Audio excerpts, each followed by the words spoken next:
আসসালামু আলাইকুম। সংবাদে আপনাদের সবাইকে স্বাগত জানাচ্ছি। আমি ফিরোজ তোহা। শুরুতেই সংবাদ শিরোনাম। বাংলাদেশের সর্বশেষ গুরুত্বপূর্ণ আপডেট সংবাদে আপনাকে স্বাগত। শুরুতেই সংবাদ শিরোনাম, পরে বিস্তারিত।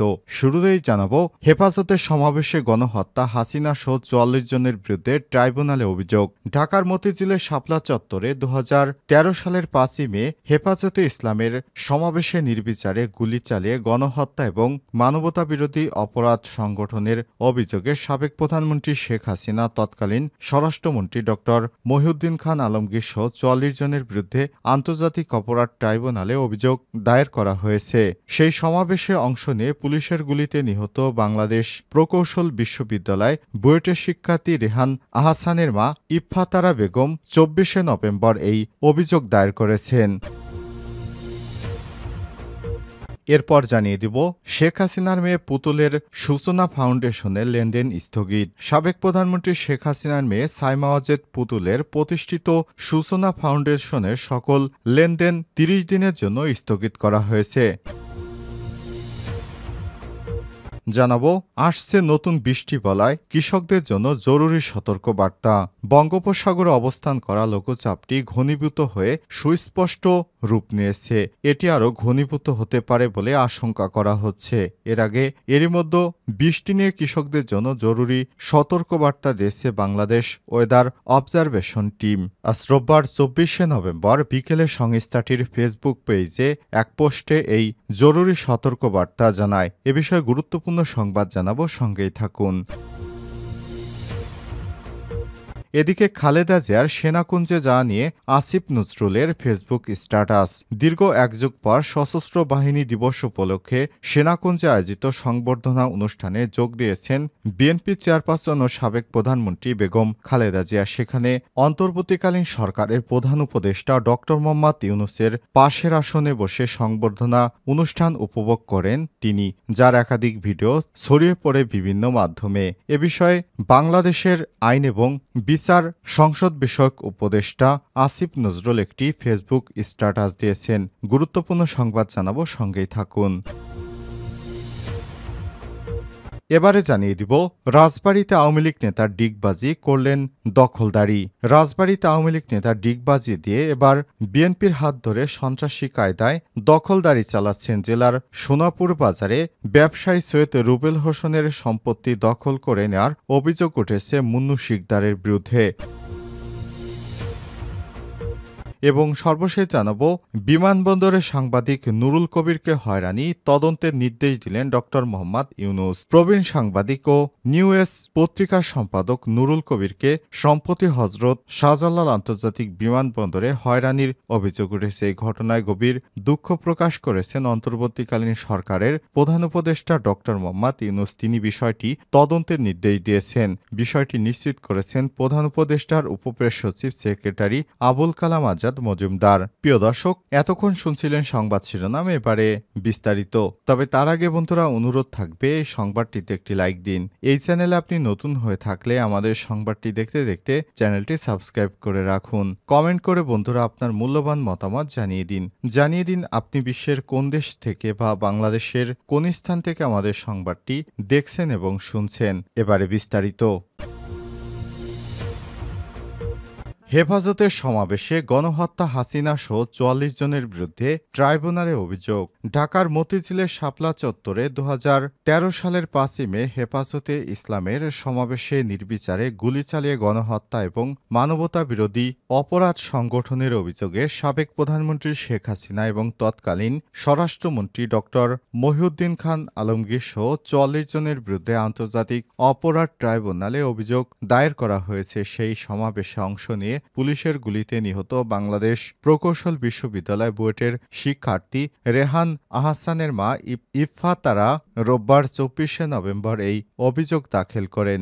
অন্য যাদের বিরুদ্ধে অভিযোগ দায়ের করা হলো তারা হলেন আওয়ামী লীগ নেতা শেখ ফজলে করিম সেলিম, আব্দুল লতিফ সিদ্দিকী, মাহবুবুল আলম হানিফ, বাহাউদ্দিন নাসিম, ড আব্দুর রাজ্জাক, ড হাসান মাহমুদ, মৃণাল কান্তি দাস, তৎকালীন IGP Hasan Mahmud Khandakar, AIG Shahidul Islam, DMP commissioner বেনজির আহমেদ, বিজিবির তৎকালীন প্রধান এবং র্যাবের ডিজি, র্যাবের ইন্টেলিজেন্স উইংয়ের কমান্ডার তৎকালীন লেফটেন্যান্ট কর্নেল জিয়াউল আহসান, তৎকালীন ছাত্রলীগের সভাপতি ও সেক্রেটারি, যুবলীগের সভাপতি ও সেক্রেটারি সহ ৪৪ জনের নাম উল্লেখ করা হয়েছে।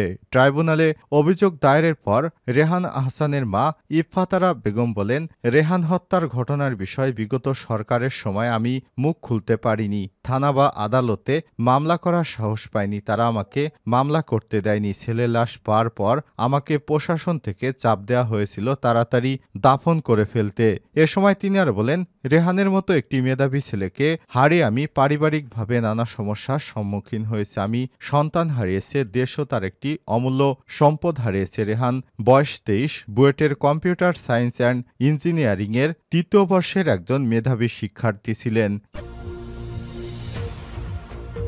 পুতুলের সূচনা ফাউন্ডেশনের লেনদেন স্থগিত করা হয়েছে। সাবেক প্রধানমন্ত্রী শেখ হাসিনার মেয়ে সাইমা ওয়াজেদ পুতুলের প্রতিষ্ঠিত সূচনা ফাউন্ডেশনের সকল হিসাবের লেনদেন ৩০ দিনের জন্য স্থগিত করা হয়েছে। রোববার ২৪শে নভেম্বর বাংলাদেশ ব্যাংকের এক বিজ্ঞপ্তিতে সব তথ্য জানানো হয়।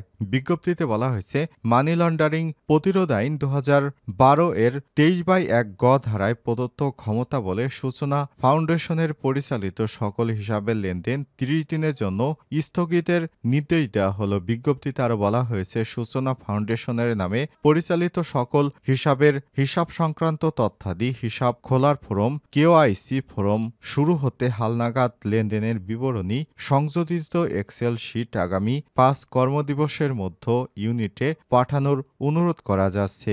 বিজ্ঞপ্তিতে বর্ণিত নির্দেশনার আওতায় লেনদেন স্থগিতকৃত হিসাবগুলোর ক্ষেত্রে মানি লন্ডারিং প্রতিরোধ বিধিমালা ২০১৯-এর বিধি ২৬/২ প্রযোজ্য হবে বলে জানানো হয়েছে।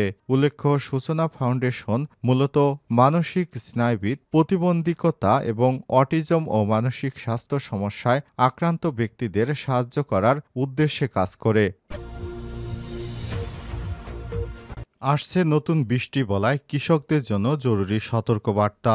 বঙ্গোপসাগরে অবস্থান করা লঘুচাপ ঘনীভূত হয়ে সৃষ্ট সুস্পষ্ট রূপ নিয়েছে। এটি আরও ঘনীভূত হতে পারে বলে আশঙ্কা করা হচ্ছে। এরই মধ্যে বৃষ্টি নিয়ে কৃষকদের জরুরি সতর্কবার্তা দিয়েছে বাংলাদেশ ওয়েদার অবজারভেশন টিম। রোববার ২৪শে নভেম্বর বিকেলে সংস্থাটির ফেসবুক পেজে এক পোস্টে এই জরুরি সতর্কবার্তা জানানো হয়। আবহাওয়া সংস্থাটি বলছে, দেশে ধেয়ে আসছে বৃষ্টি বলায় আঁখি। এর প্রভাবে দেশের খুলনা বিভাগের দক্ষিণাঞ্চল, বরিশাল, চট্টগ্রাম বিভাগ এবং উপকূলীয় অঞ্চলে আগামী ২৮শে নভেম্বর থেকে ১ ডিসেম্বর পর্যন্ত হালকা থেকে মাঝারি বৃষ্টিপাতের শঙ্কা করা হয়েছে। সেই সঙ্গে উপকূলীয় জেলাসমূহের কোথাও কোথাও মাঝারি থেকে ভারী বৃষ্টিপাত হতে পারে। খালেদা জিয়ার সেনাকুঞ্জে যাওয়া নিয়ে আসিফ নজরুলের ফেসবুক স্ট্যাটাস। দীর্ঘ এক যুগ পর সশস্ত্র বাহিনী দিবস উপলক্ষে সেনাকুঞ্জে আয়োজিত সংবর্ধনা অনুষ্ঠানে যোগ দিয়েছেন বিএনপির চেয়ারপারসন ও সাবেক প্রধানমন্ত্রী বেগম খালেদা জিয়া। সেখানে অন্তর্বর্তীকালীন সরকারের প্রধান উপদেষ্টা ড. মোহাম্মদ ইউনূসের পাশের আসনে বসে সংবর্ধনা অনুষ্ঠান উপভোগ করেছেন তিনি, যার একটি ভিডিও ছড়িয়ে পড়ে সামাজিক যোগাযোগ মাধ্যমে ছড়িয়ে পড়া সেসব ছবি দিয়ে অনেক সমালোচনার সৃষ্টি হয়েছে। অনেকেই ছবি শেয়ার, ফেসবুক পোস্টও করেছেন। এবার বিষয়টি নিয়ে ফেসবুকে একটি স্ট্যাটাস দিয়েছেন আইন উপদেষ্টা ড. আসিফ নজরুল। আজ বেগম খালেদা জিয়ার সেনাকুঞ্জ সফর ঘিরে ইউনিভার্সিটি অব টেক্সাস অস্টিনের অধ্যাপক রুমি আহমেদের একটি লেখা নিজের ফেসবুক প্রোফাইলে শেয়ার করে স্ট্যাটাস দেন আসিফ নজরুল। তিনি লিখেছেন, জিয়ার সেনাকুঞ্জ সফরের অনেক ভিডিও দেখলাম গতকাল।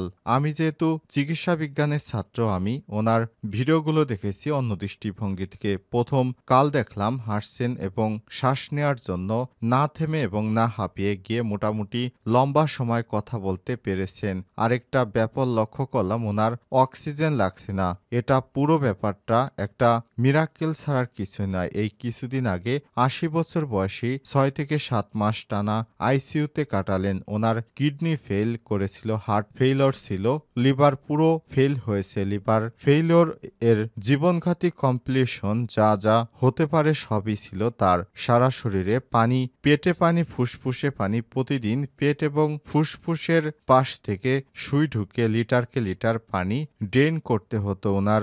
2 চেস্টে টিউব ঢুকানো ছিল। কন্টিনিউয়াস পানি ড্রেন করানোর জন্য ঘাড়ের জন্য বিশাল মোটা ডায়ালাইসিস লাইন ছিল। এখন শেখ হাসিনা স্বৈরাচার পতনের পর একজন মানুষ কতটা চাপের ভিতর থেকে বেঁচে ফিরেছেন সেটি এখন একটি মিরাকেল।